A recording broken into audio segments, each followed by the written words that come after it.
विषय है समता मार्ग।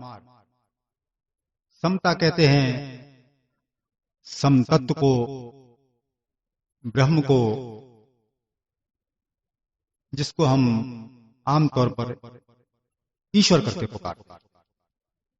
तो समता मार्ग को हम ये भी कह सकते हैं कि ईश्वर प्राप्ति का मार्ग। वह ईश्वर प्राप्ति कैसे हो सकती है, इसके बारे में सबसे पहले मैं एक वचन गुरुदेव का समता विलास से पढ़ूंगा, जो कि ईश्वर भक्ति की प्राप्ति के चैप्टर में लिखा हुआ है। उस परम तत्व को प्राप्त होने के वास्ते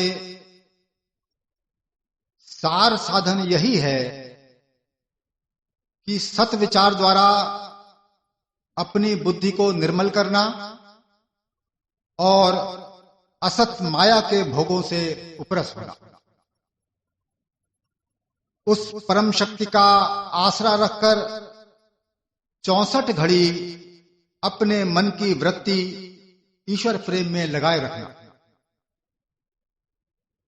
परम प्रभुता को जानकर अपने अंतर्विखे अनन्य भाव से सिमरण करना और संसारी पदार्थों से वैराग्यवान रहना। लोक सेवा को धारण करना।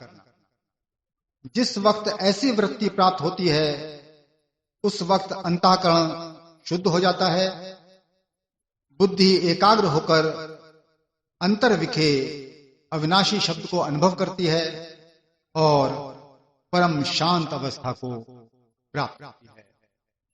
उसी को समता अवस्था कहते हैं। तो सबसे पहली बात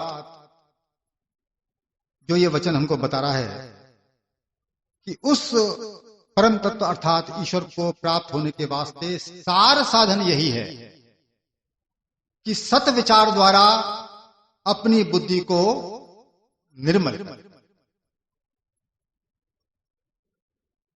सबसे पहली आवश्यकता है, जिसने भी ईश्वर प्राप्त करना है उसको सबसे पहले सत विचार के द्वारा अपनी बुद्धि को निर्मल करना।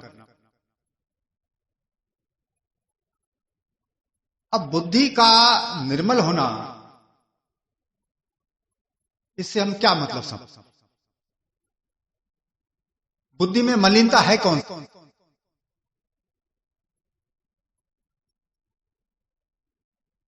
हर मनुष्य अपने आप को शरीर समझता है। तो पक्का विश्वास है, किसी से ही पूछो कि मैं शरीर हूं, इसके बारे में कोई संशय नहीं, किसी को भी कोई संशय नहीं। लेकिन सत्पुरुष कहते हैं कि यही तो मलिनता है तेरे अंदर। वो कहते हैं तू जीवात्मा है, मैं कहता हूं मैं शरीर हूं, इसलिए मेरा नाम है, मेरा रूप है, मेरा साइज है, मेरा वेट है। सारी डिटेल्स कोई पूछता है मेरे बारे में तो शरीर की डिटेल्स बताता हूं। तो यदि ईश्वर प्राप्त करना है तो सबसे पहले यह समझना पड़ेगा, या यूं कहीं बुद्धि के इस निश्चय को बदलना पड़ेगा कि मैं शरीर हूं, अन्यथा आगे की यात्रा तय होने वाली नहीं।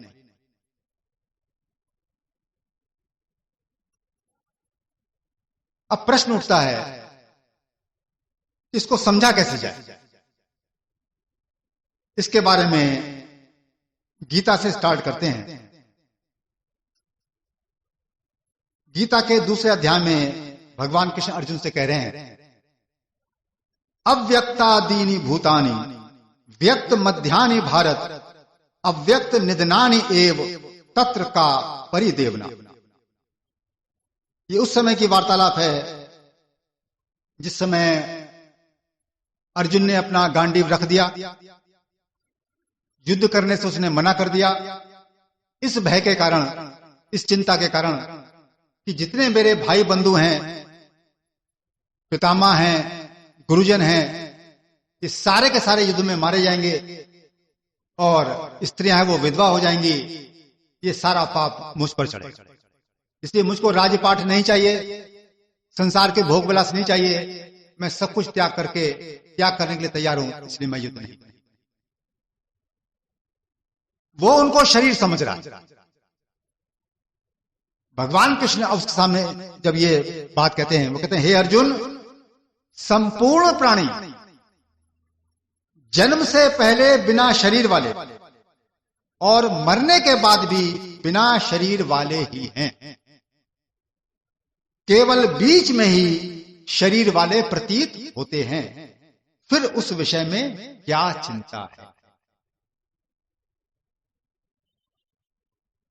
तो सबसे पहले भगवान कृष्ण अर्जुन को यह समझाते हैं कि तू इनको जो शरीर समझ रहा है, ये शरीर नहीं है। इस शरीर धारण करने से पहले भी ये शरीर नहीं था, और इस शरीर के खत्म होने के बाद भी ये शरीर नहीं रहेंगे, ये फिर भी रहेंगे, बिना शरीर के भी रहेंगे। और हमारी धारणा भी यही है कि जब किसी की मौत होती है तो सारा कर्मकांड क्यों करते हैं, क्या जरूरत है उसकी? सारी जिंदगी श्राद्ध करते रहते हैं, क्यों करते हैं? अरे हमारे पितामह, हमारे पूर्वज कहीं हैं अभी, हम उनके लिए कुछ कर सकते हैं, ये भावनाएं तो बैठी है आपके अंदर। तो ये सारा जो कर्मकांड है आपको क्या संदेश दे रहा है? एक ही संदेश दे रहा है कि जीव की मृत्यु शरीर के साथ नहीं होती है, या यूं कहें जीवात्मा शरीर के मरने के बाद भी जीवित रहती है, उसका जीवन खत्म नहीं। इसलिए मैं कौन हूं, विचार इस बात पर।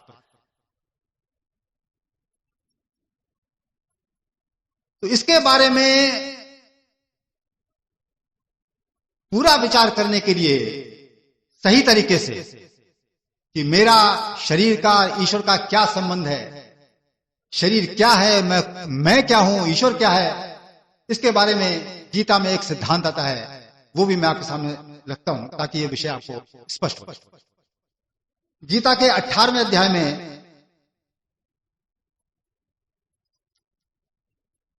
गीता के ये 3रे अध्याय की बात है, जहां भगवान कृष्ण कहते हैं, इंद्रियाणि पराणि आहो इंद्रियेभ्यः परम मनः मनसः तु परा बुद्धि यह बुद्धे परता। इसी को महाराज जी ने अपनी वाणी में बयान किया है, ठीक इसका तजुर्मा ही है।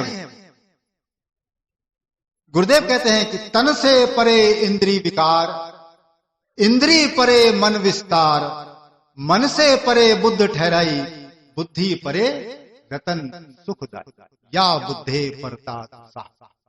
उस बुद्धि के पीछे वो स्वयं। तो विज्ञान क्या है ये कि इंद्रियाणि प्राणियां, और गुरुदेव कहते हैं कि तन से परे इंद्रिय विकार। इस शरीर से जो सूक्ष्म वस्तु है, इस शरीर के अंदर वो इंद्रियां हैं। और गीता में एक जगह आता है, जिन्होंने गीता पढ़ी है वो जानते हैं कि जिस समय इस शरीर की मौत होती है, इंद्रियां, मन और बुद्धि ये सब जीव के संग चली जाती। जब इंद्रियां जीव के संग चली जाती हैं, इसका मतलब इंद्रियां स्थूल चीज नहीं है कोई, वो सूक्ष्म।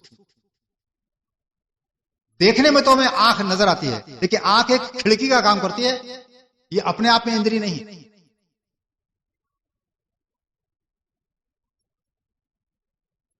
तो इसका निर्णय कैसे हो,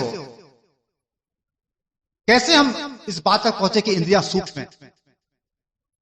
एक वो उदाहरण देखें जो हम सबके अनुभव का, ताकि इसका बात का निर्णय तो हो। पहले रात्रि को जब हम सोते हैं तो क्या होता है, उसको यदि आध्यात्मिक भाषा में कहें कि इंद्रियां मन के अंदर लीन हो जाती हैं, क्योंकि मन से ही इंद्रियां बाहर आती हैं, इसलिए मन के अंदर ही वो प्रवेश करती हैं। वो हालत हमारी निद्रावस्था की। लेकिन जब हम सोते हैं, या यूं कह लीजिए जिस समय हम जागने से पहले, ये 2 वक्त में हमको स्वप्न आया। स्वप्न में क्या होता है? स्वप्न में मेरे एक नए शरीर का निर्माण हो जाता है और उस नए शरीर में मेरी ही इंद्रियां काम करती हैं, क्योंकि जो दृश्य मैं उस शरीर से देखता हूं, जो संसार का भोग विलास करता हूं, जो दुख सहन करता हूं, वो सारा मुझको याद रहता है, तभी तो मैं स्वप्न सुनाता हूं। तो इंद्री तो मेरी ही है, मैंने ही देखा है। देखिए प्रश्न ये उठता है, विचार करने की बात यह है कि मैं तो आज तक इस आंख को इंद्री समझता रहा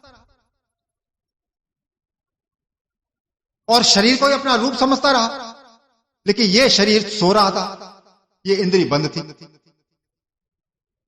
फिर भी मैंने स्वप्न में देखा और ये पक्के, क्योंकि मुझे याद है, कोई भ्रम तो है नहीं मुझे।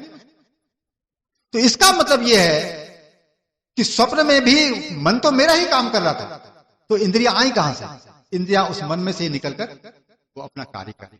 इसका मतलब यह है कि स्वप्न का जो उदाहरण है या स्वप्न का जो घटनाक्रम है, ये सिद्ध करता है कि इंद्रियां शरीर से सूक्ष्म है। शरीर के नाश के बाद भी इंद्रियों का नाश नहीं होता और वो सुरक्षित रहती है। यदि वो सुरक्षित नहीं रहती तो मेरा जो नए शरीर का निर्माण स्वप्न में हुआ, उसमें उन्होंने काम कैसे किया? मेरा मन भी सुरक्षित रहता है, मैं भी सुरक्षित रहता हूं और मेरी इंद्रियां भी सुरक्षित रहती है। मैं, मेरा मन और मैं स्वयं, ये सब कुछ जो है इस शरीर के सोने के पश्चात भी अपना फंक्शन करते दिखाई पड़ते हैं। ये मेरा अनुभव है। इसका मतलब इंद्रियां भी शरीर से अलग, मन भी शरीर से अलग और मैं भी शरीर से। तो इसी को वाणी कह रही है कि तन से परे इंद्रिय विकार। ये इंद्रियां तन से परे हैं और कहते हैं इंद्रिय परे मन विस्तार। इंद्रिय के ऊपर मन का विस्तार। अब ये मन क्या है?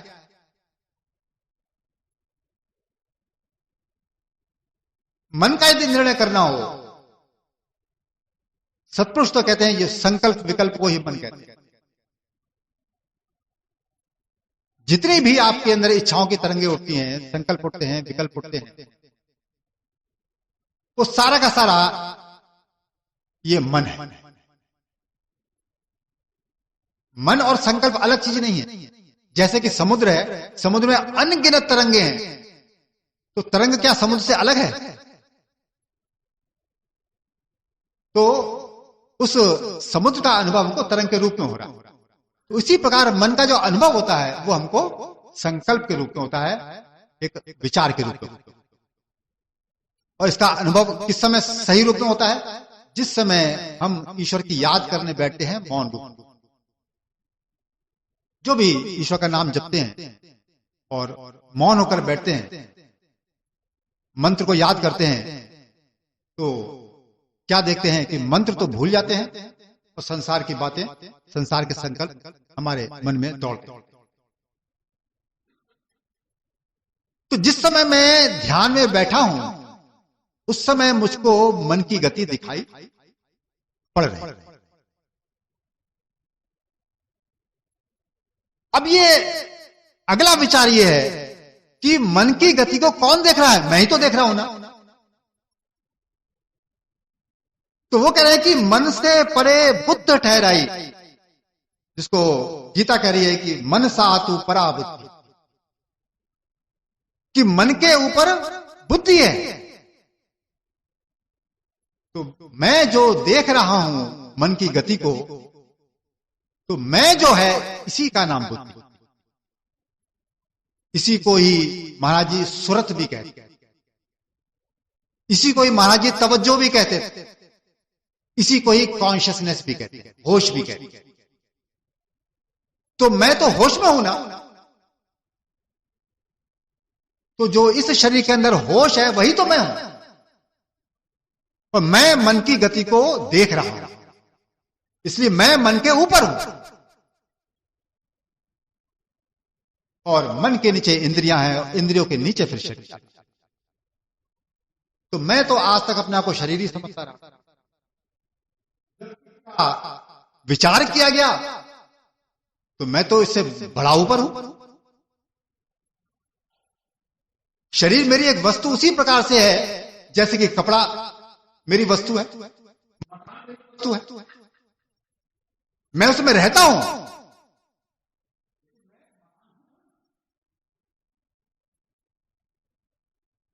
तो ये मेरी देह है।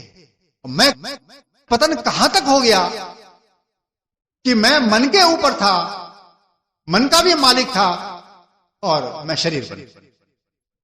तो ये है बुद्धि की मलिनता। तो ये मलिनता आपकी सत विचार से खत्म होती है। जो आप सुन रहे हैं ये सत विचार। तो इस सत विचार के द्वारा सबसे पहले बुद्धि को निर्मल किया जाता है। इसलिए वचन कह रहा है कि सत विचार द्वारा अपनी बुद्धि को निर्मल करना। तो बुद्धि कोई बर्तन जैसी चीज नहीं है जो निर्मल कर लोगे आप। तो बुद्धि का जो निश्चय है वो हमारा गलत है। बुद्धि का निश्चय क्या है, या यूं कहीं मेरा निश्चय क्या है कि मैं शरीर हूं। इस निश्चय को मैंने बदलना है कि मैं कौन हूं।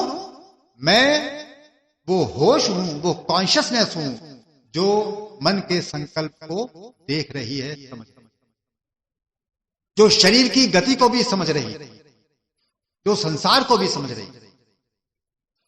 मैं वो बुद्धि हूं, मैं वो सुरत हूं। अब आगे जो कहते हैं बुद्धि परे रतन सुखदायक।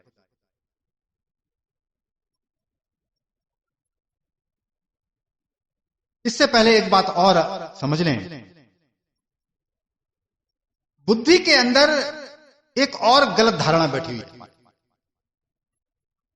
वास्तव में निर्मल तो उसको भी करना।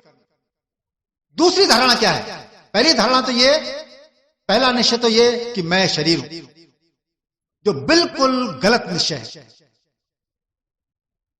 इसलिए भगवान कृष्ण पहले ही अर्जुन को समझा रहे हैं कि तू शरीर नहीं है, इसीलिए शरीर की मौत की चिंता तुझको नहीं होनी चाहिए।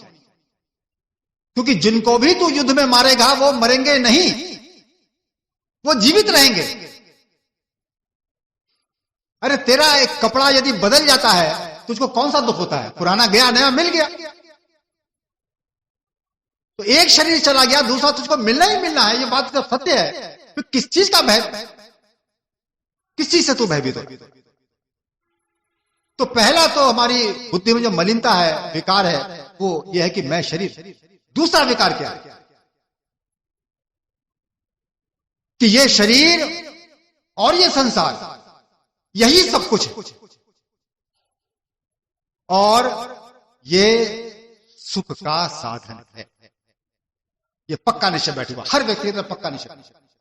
ये शरीर और ये संसार ही सब कुछ है और ये सुख का कारण है।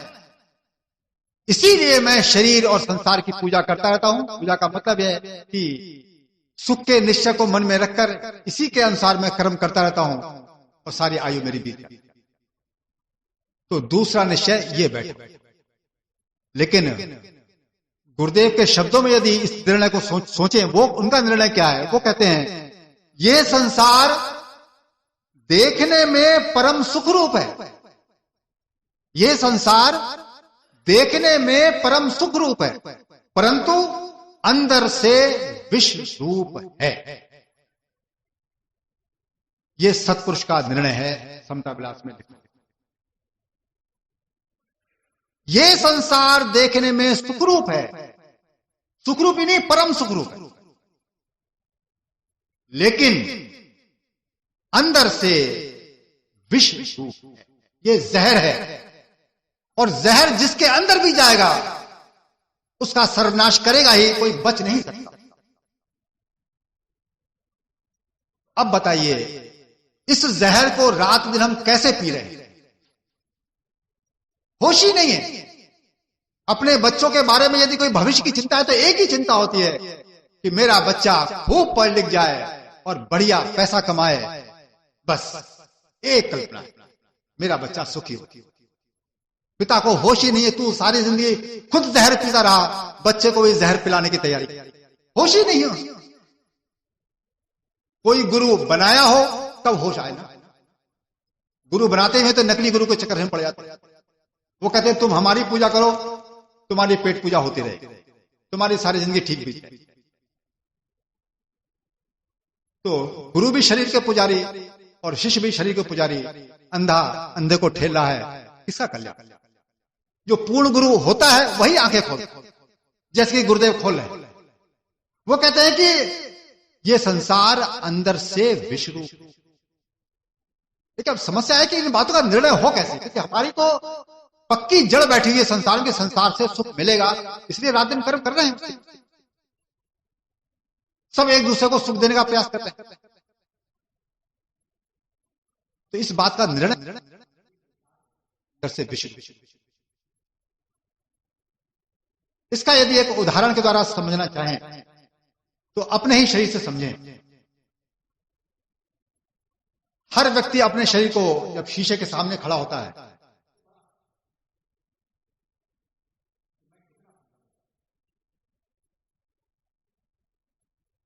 इसमें कोई डाउट नहीं होता। और यदि कहीं कोई कमी नजर आती है तो थोड़ा मेकअप करता है, अच्छे अच्छे वस्त्र पहनता है, फिर कहता है अब तो मैं सुंदर लगी। लेकिन इस शरीर की वास्तविकता पर कभी जाए तो इस शरीर के अंदर है क्या? इस थैले के अंदर क्या है? आप देखो, सबसे पहले तो हड्डी का स्ट्रक्चर खड़ा हुआ है, जिसपे हड्डी में कहीं कोई सुंदरता नजर आती है आपको? वो अपने आप में मृत भी है और बदसूरत भी। उसके ऊपर मांसपेशियों का, मांस का खोल चढ़ा हुआ है। वो सारा मांस, सारी मांसपेशियां यदि उनका दर्शन करने को मिल जाए तो शायद आपको खाना मुश्किल हो जाए। वो अपने आप में बदसूरत, अपने आप में निर्जीव,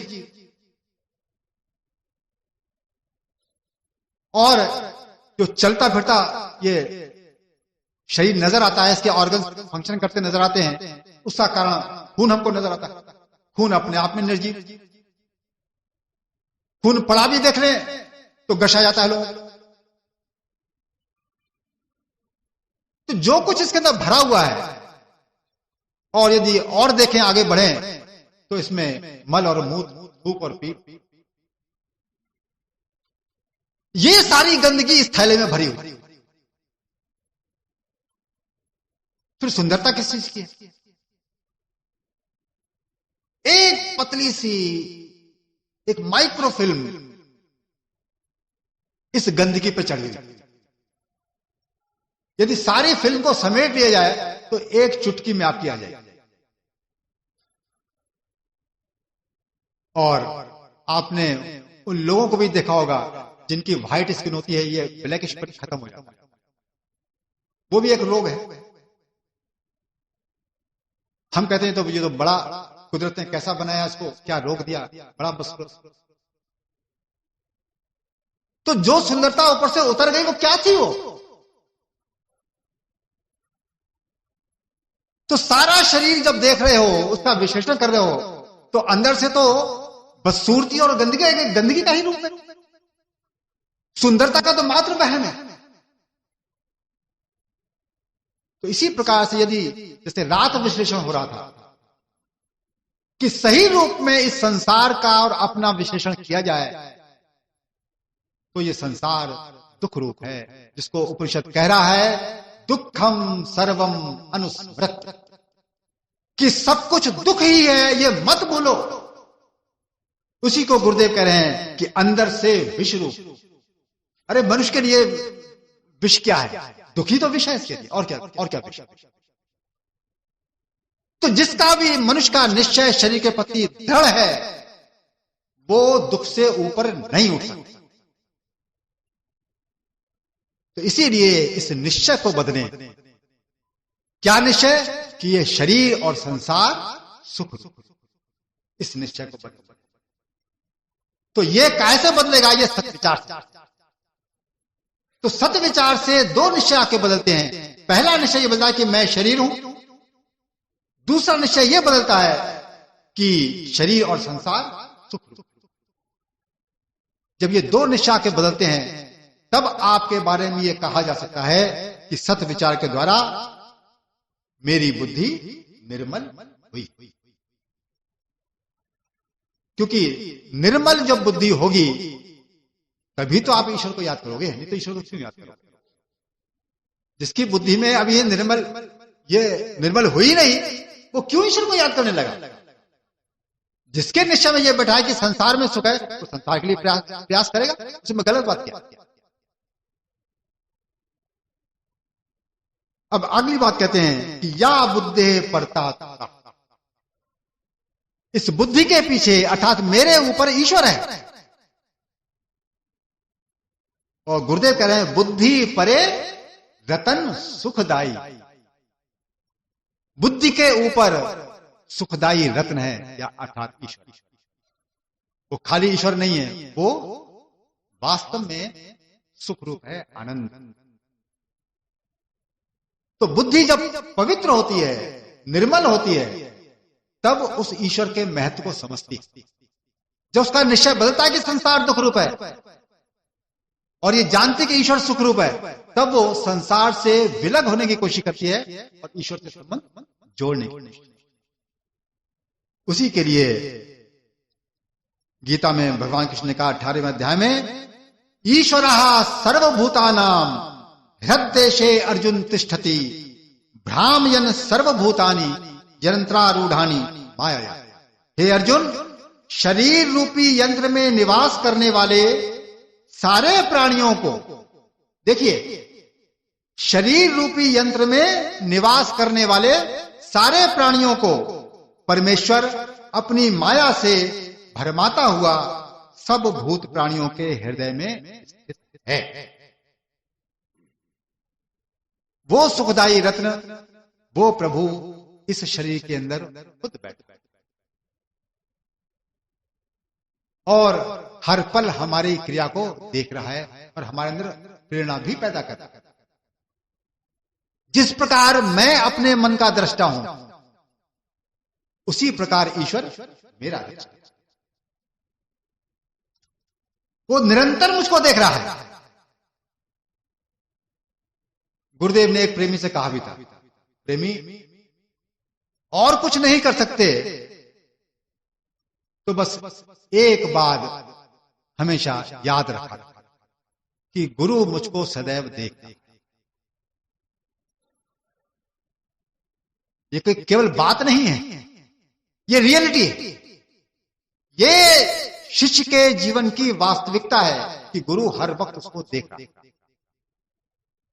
इसलिए कहीं भी यदि उसने गुरु आज्ञा का उल्लंघन किया, अवज्ञा की, तो उसका आध्यात्मिक मार्ग रुक जाएगा, ये पक्की बात। शिष्य ने यह देखना होता है कि मैं कहीं भी गुरु आज्ञा की अवज्ञा तो नहीं करना, उसकी अवहेलना तो नहीं करनी। खास नजर उसने इस बात पर रखनी होती है। यदि ये उसका निश्चय बना रहे, हर वक्त बना रहे, तो इससे बड़ी गुरु भक्ति, इससे बड़ी ईश्वर भक्ति फिर कोई भी। सब कुछ मार्ग उसका गुरु ही स्वयं तय करेगा, यदि इस बात का ख्याल उसको सदैव। इसलिए गुरुदेव ने कहा, प्रेमी यदि कुछ नहीं कर सकते तो एक बात बस सदैव याद रखो कि गुरु खुद को सदैव देख। तो यही बात कहते हैं कि प्रभु वो ईश्वर सारे भूत प्राणियों के हृदय में स्थित है। ये वो अर्जुन को याद दिला। और इस बात का प्रमाण यदि चाहिए आपको, तो गुरुदेव के जीवन की एक घटना एक प्रेमी ने मुझे सुनाई थी। कालका में मैं एक बार गया था, शिमला सत्संग में जा रहा था, तो उनके घर में मुझको ठहरने का सौभाग्य मिला। तो रात को उनसे बात हुई, प्रेमी आज्ञाराम में थे कालका के। तो मैंने कहा कि कोई आप अपने जीवन का ऐसा दृष्टांत सुनाइए जो महाराज जी के रहते हुए आपके जीवन में घटा। तो उन्होंने बताया मुझको कि एक बार गंगोटिया में सम्मेलन होने वाला था। मैं और मेरे कुछ साथी सम्मेलन में शामिल होने के लिए गंगोटिया रवाना हुए। तो गंगोटिया से पहले एक मानक्याला एक स्टेशन जगह पड़ती थी जहां तक बस जाया करती उस टाइम। तो हम लोग बस में सवार होकर वहां तक पहुंचे, लेकिन उसके आगे फिर पैदल का रास्ता। पूछते पाछते रास्ते में एक गांव और पड़ा, उनसे पूछा आप गंगोटिया कहाँ है, तो उन्होंने बताया कि आगे है। लेकिन जब गांव से चले तो अंधेरा होने लगा। वो गंगोटिया भी ऊंची नीचे घाटियों के बीच में था, सीधी कोई मैदान नहीं था वहां पर। वो सारे लोग जो है उस रास्ता भटक गए। अब गुरुदेव गंगोटिया बैठे हैं, उनके सामने जो प्रेमी बैठा है उससे कहते हैं, प्रेमी संगत रास्ता भटक गई है, तुम लालटेन लेकर जाओ उनको साथ। अब वो लालटेन लेकर जाते हैं, प्रेमियों के पास पहुंचते हैं, उनके साथ वो महाराज जी के पास आते। अब मुझे बताइए आप, यदि गुरु शरीर है तो आंख की तो एक सीमा है, देख वो शिष्यों की स्थिति को कैसे जान सकते। तो इसीलिए गुरुदेव ने जब बात कही है गुरु के बारे में तो साफ लिखा उन्होंने कि गुरु शब्द रूप परमेश्वर है जो घट घट व्यापक।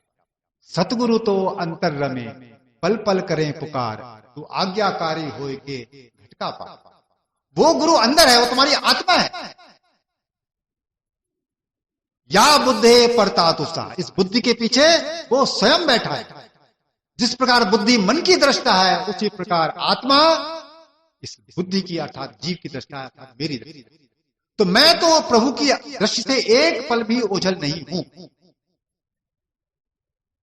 तो बताइए मेरी गलती कौन माफ करे, कौन माफ करे। तो जिस जीव का भी भाग्योदय होता है तो वो प्रभु गुरु रूप में ही पहले इसके सामने आते हैं और उसके अंदर विश्वास पैदा करते हैं कि भाई मैं तेरे अंदर ही निवास कर, तू मेरी बात मानकर तू अंदर आने की कोशिश कर। इसीलिए गीता में आगे कहा 18वें अध्याय में, तमेव शरणम गच्छ सर्वभावेन भारत तत्प्रसादात पराम शांतिम स्थानम प्राप्स्यसि शाश्वत। कहते कि हे अर्जुन, सब प्रकार से उस परमेश्वर की ही शरण को प्राप्त हो, उस परमेश्वर की कृपा से ही परम शांति को, सनातन परम धाम को प्राप्त होगा। अब बताइए कि जीव की बुद्धि जब निर्मल होती है या मैं जब निर्मल होता हूं तब एक चीज का होश मेरे अंदर आता है। वो होश क्या? कि प्रभु मेरे अंदर ही विराजमान है और निरंतर वो मुझको देख रहा है, निरंतर वो मुझको देख रहे हैं। लेकिन मेरा कैसा दुर्भाग्य है कि मैं उनको नहीं देख पा रहा। क्यों नहीं देख पा रहा हूं? क्योंकि मैं अपने मन और शरीर के परायण होकर जीवन में। तो सबसे पहली आज्ञा होती है शिष्य को कि वो इस देह परायणता को छोड़कर ईश्वर परायणता जीवन में धारण कर। इसलिए गुरु अपनी पूजा नहीं सिखाता, ईश्वर की पूजा। क्योंकि शिष्य को जब तक ये एहसास नहीं होगा कि गुरु मेरा अंदर ही बैठा हुआ है, वो खुद ईश्वर है, तब तक उसको कैसे हर समय ये ख्याल रहेगा कि गुरु मुझको देख रहा है। तो इसके लिए सबसे पहली जो ईश्वर परायणता का जो नियम है या जो बात है वो ये है कि सकल जगत का कर्ता जानो एक भगवान, आप अकर्ता हो रहो, यही सार है।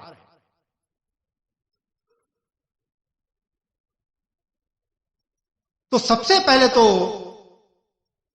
ये हमारे अंदर बात आनी चाहिए, तब ईश्वर प्राप्ति की बात होगी ना। कि मेरे जीवन में जो कुछ भी घटनाक्रम घट रहा है सुख आ रहे हैं, दुख आ रहे हैं, रोग आ रहा है, मृत्यु आ रही है, किसी का जन्म हो रहा है, किसी का मरण हो रहा है, सारा घटनाक्रम भी जो व्यतीत हो रहा है, ये सब मेरे प्रारब्ध के अनुसार, ईश्वर व्यवस्था के अनुसार ये घटनाक्रम हो रहा है। इसमें कोई रद्दो बदल नहीं हो।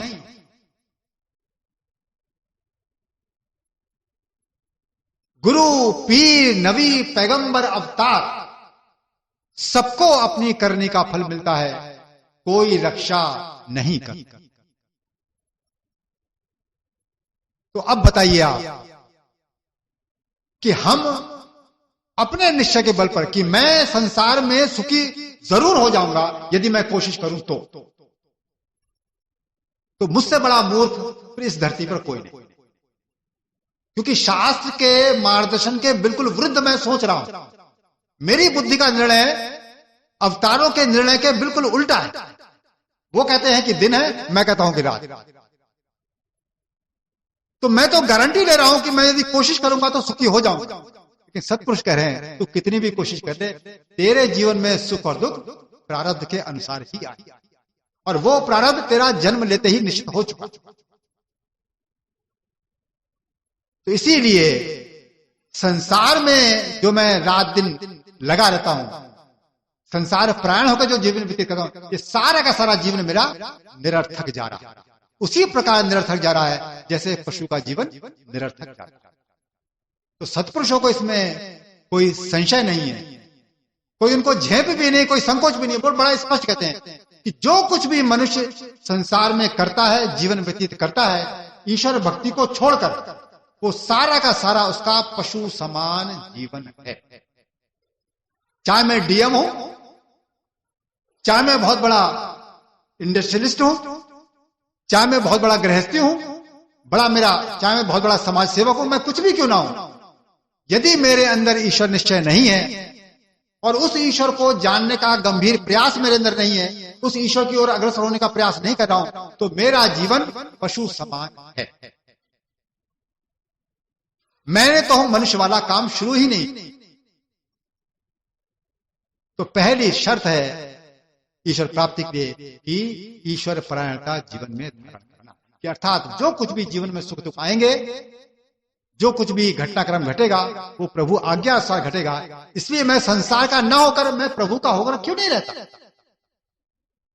जब छीनने वाला और देने वाला दोनों ही मेरे प्रभु हैं, तो मैं उनकी बात क्यों ना मानूं? लेकिन फिर मैं करूंगा क्या? मैं तो खाली हो जाऊंगा। मैं करूंगा क्या?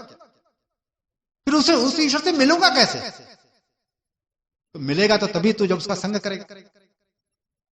गुरु यदि मिल भी जाए शरीर रूप में, तो संग करने को नहीं मिलेगा। भगत जी को संग करने को मिल गया, बाकी कितने लोगों को मिला?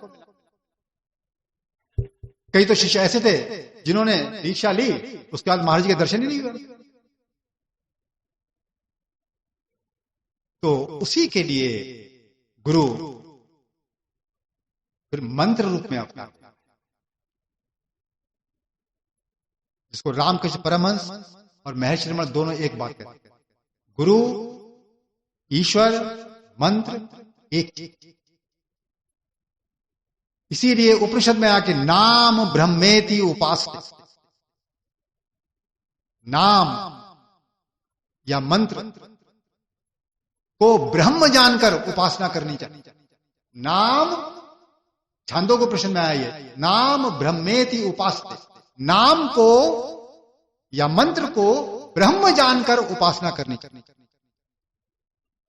क्योंकि वो गुरु मंत्र रूप में आपके अंदर स्थित है। अब जिस समय आप मंत्र जाप करते, तो इसीलिए वो ईश्वर है, वो मंत्र साक्षात गुरु है, साक्षात ईश्वर है, या यूं कहिए कि वो अवतार है, वो ईश्वर का मंत्रावतार है। तो जब तक हमारे अंदर वो श्रद्धा नहीं होती मंत्र के प्रति कि ये खुद गुरु है, खुद ईश्वर है, तब तक उस मंत्र से लाभ हमको नहीं मिलेगा, क्योंकि हमने ईश्वर का संग करना है ना। तभी ये शरीर का संग छूटेगा, संसार का संग छूटेगा। लेकिन एक बहुत बड़ा भ्रम हमारे अंदर बैठा हुआ है कि जब तक पूर्ण गुरु नहीं मिलता तब तक हमारी यात्रा प्रारंभ नहीं होती। अरे गुरु तो किसी किसी को मिलता है, कितनों को मिलता है, लेकिन पूर्ण गुरु सारी व्यवस्था करके जाता है, क्योंकि वो जगत गुरु है। कि दुखी जीव की सुन पुकार, सतगुरु आए जगत उद्धार। वो सारे जगत के उद्धार के लिए आया। जगत का हर प्राणी उस ईश्वर तक पहुंच सकता है यदि उस गुरु पर पूर्ण विश्वास करे तो। इसीलिए गुरुदेव के अंदर 13 वर्ष की आयु में यह महामंत्र प्रकट को क्यों हुआ? क्या आपके घर के काम करने के लिए महामंत्र था ये? कि मेरे लड़के की शादी नहीं हो रही, हो जाएगी, महामंत्र का जाप करूंगा। मेरी ट्रेन छूट रही है, मुझे ट्रेन मिल जाएगी, महामंत्र का जाप करूंगा। तो क्या इन कामों के लिए महामंत्र था ये? तो त्रियोदश अक्षर मंत्र ये सर्व सिद्धि दाता। हम सर्व सिद्धि का मतलब समझते हैं हमारे सारे काम संपन्न हो। इस काम के लिए नहीं था ये महामंत्र। यदि संसार के काम सिद्ध होने होते तो गुरु ने तुझको एक और अभिशाप दे दिया कि तुझको माया में फंसा। वो आया था तुझको शरीर संसार की माया से ऊपर उठाने के लिए, तुझको संसार में फंसाएगा। ये बात ठीक है कि आपके अंदर उस प्रभु का विश्वास लाने के लिए कुछ काम भी आपके प्रभु बना देता है, लेकिन उसका मतलब ये नहीं है कि काम बनाने के पीछे लग जाओ। उसका एकमात्र लाभ है कि हमारे अंदर ये विश्वास आ जाए कि इस मंत्र के जाप से मेरा कल्याण अवश्य होगा, जैसा गुरुदेव ने लिखा है। कहते हैं कि कलह कलेश सब दूर होए, पाए ज्ञान तत् योग, मंगत तत्त अक्षर नित गाइये, प्रभु दर्शन होए। कि इन तत्व अक्षरों का, तत्व कहते हैं ब्रह्म, ये अक्षर साधारण नहीं है मंत्र के, ये खुद ब्रह्म रूप है। इसका मतलब ये मंत्र खुद ईश्वर है। तो जब हम इस मंत्र को ईश्वर जानकर, खुद गुरु जानकर जब इसका संग करते हैं या सिमरन करते हैं, तभी हमारे मन के सारे, एक दो नहीं, सारे कलह कलेश खत्म हो जाते हैं। तो मन के सारे कलह क्लेश खत्म होने का मतलब ये होता है कि मन की सत्ता का ही नाश। तो जीव की जो मन के प्रति कॉन्शियस था, ये जब मन की सत्ता खत्म होगी तो कौन सी सत्ता बची? कि मन के नीचे तो ये शरीर है। जब मन की सत्ता खत्म होगी तो शरीर का होश कहां रहेगा? इसलिए समाधि में शरीर का होश कहां होता है? ना वहां मन होता है, ना वहां शरीर होता है, वहां केवल ईश्वर सत्ता होती है। तो इस मंत्र के अंदर वो शक्ति है कि आपको इस शरीर के अंदर ही उस ईश्वर के दर्शन करा दे, क्योंकि ये खुद वो ईश्वर है जो अंदर बैठा है हृदय में, वही तो मंत्र बन के आया। वो जानता है कि तुम उस तक पहुंचेगा कैसे। तूने संसार के रास्ते तो देखे, अंदर का रास्ता तो कोई देखा ही नहीं। कौन दिखाएगा? गुरु तेरे पास हमेशा बैठा नहीं रहेगा। तो मात्र तूने एक काम करना है कि जिस पूर्ण गुरु पर तूने विश्वास किया है ना, उसकी बात पर भी तो विश्वास कर। वो लिख कर दे रहा है तुझको, वाणी लिख कर दे रही है कि तुझको ईश्वर की प्राप्ति होगी। और हम लोग कहते हैं क्या कि मंत्र तो साहब लंबा है, जाप तो होता नहीं। तो भगवान कृष्ण गीता में कह रहे हैं यज्ञानाम जप यज्ञो अस्मि। हम तो बहुत से लोग वहम में पढ़ते हैं कि श्वास के साथ जो जाप किया जाता है वही असली जाप है, बाकी कोई जाप होता ही नहीं। एक बहुत बड़ा भ्रम लोगों में बैठा। भ्रम इसलिए बैठा हुआ है कि हमने जो कुछ पढ़ा है ना, हमारी तालीम उतनी है, उसके आगे ना पढ़ने की कोशिश की, ना जानने की कोशिश की। बड़े हमारे भारत में ऋषि हुए, रामकृष्ण परमहंस हुए, महर्षि रमण हुए, बड़ा नाम लिया करते हैं। वो तो योग मार के रह ही नहीं थे, उन्होंने तो कभी श्वास से जाप नहीं किया। उन्होंने तो इसकी बात ही नहीं करी दूर दूर तक। और सारी दुनिया, बड़ी दुनिया आती है उनके पास, सारी दुनिया में आश्रम है उनके। तो जब का रास्ता भी तो है ईश्वर की प्राप्ति तक पहुंचने का। जब का मतलब था कि मौन होकर सिद्ध मंत्र का जाप करना, गुरु मंत्र का जाप, मौन हो। और इसके बारे में आप कहोगे आजकल की बात नहीं है, ये पुराने काल से, मनुस्मृति सबसे पुरानी है। वहां देखिए भगवान मनु क्या लिखते हैं। वो कहते हैं विधि यज्ञात जप यज्ञो विशिष्टो दश भी गुण उपांशु स्याछत गुणा साहस्रो मानसा स्मृता। वो कहते हैं कि विधि यज्ञात जप यज्ञ, विधि यज्ञ कहते हैं कि जो विधि विधान के साथ जो बाहरी पूजा करते हैं, विभिन्न प्रकार की पूजा करते हैं, आकार की पूजा करते हैं, सैकड़ों प्रकार की पूजा करते हैं, कहते जितना भी ये बाहरी पूजा है, कहते हैं इससे जप यज्ञ अर्थात जप के द्वारा पूजा करना ये 10 गुना श्रेष्ठ है। 10 भी गुण है। अब जप का कोई विधान ही नहीं है तो मनुस्मृति में ये कहां से आ गया?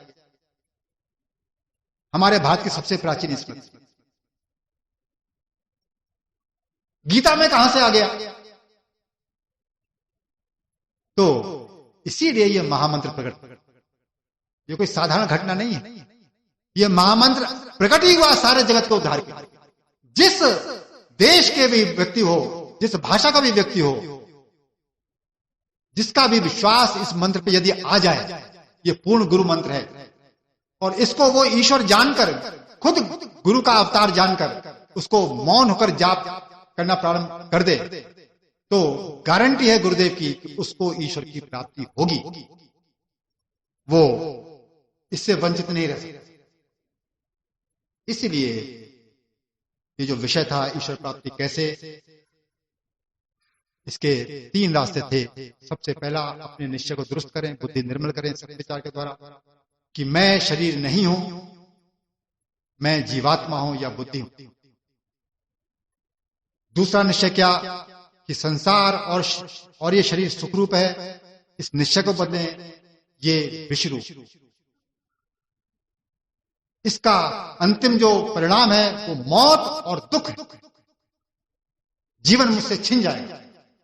इस निश्चय को बदलें, इसलिए ईश्वर सुखरूप है, इस निश्चय को लाएं। और तीसरी बात, ईश्वर परायण होकर जीवन व्यतीत करें। जीवन में सुख दुख ईश्वर आज्ञा से आएंगे, इसलिए मैं इसके पीछे ना पड़ूं, इस सुख दुख को ईश्वर आज्ञा में देखना शुरू करूं और इन दोनों से ऊपर उठने का प्रयास करूं और उस ईश्वर से भेंट करने की इच्छा अपने अंदर जागृत करूं। वो ईश्वर इस सिद्ध मंत्र के जाप से मुझको अपने हृदय के अंदर ही मिलेगा। इस निश्चय को रखकर यदि मैंने गुरुदेव के ऊपर अपनी आस्था लाई और उनके मार्गदर्शन के साथ चला तो निश्चित ही मुझको ईश्वर दर्शन प्राप्त होगा और ये मानव सब